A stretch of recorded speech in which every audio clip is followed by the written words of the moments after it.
Hey everybody, today we're in a Mitsubishi Outlander. We're going to be showing you how to install the ProClip angled mount number 855955. And before we get started, there are a couple things we want to mention. This mount does use some double-sided tape. You'll see this blue covering under here. You're going to want to peel that covering off before you install the mount. And that tape is designed so that if you ever have to remove the mount, it's not going to leave any marks or residue behind. Second, always attach the mount to the vehicle before you screw anything to the faceplate. So with that, we'll get started. Now this mount is going to attach into two different seams. The first is right down here. It's between this soft piece of the dash and this hard piece around the climate controls here. So right between there.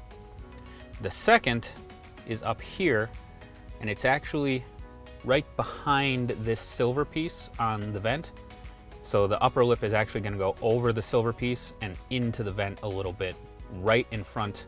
If I move it up, you'll see the vent louver. It'll be right in front of the vent louver here.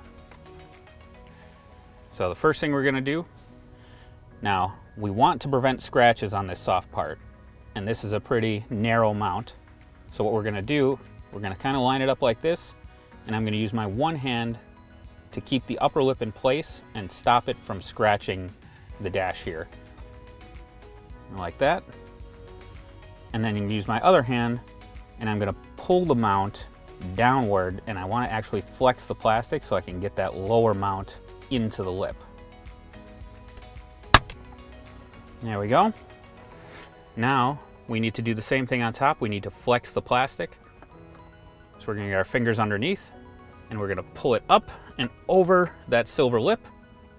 Once it's on, we want to finally press this all the way into the bottom. There we go. Now that's in place, you have a nice solid mounting platform for a custom ProClip device holder. We hope this video has helped. Have a great day.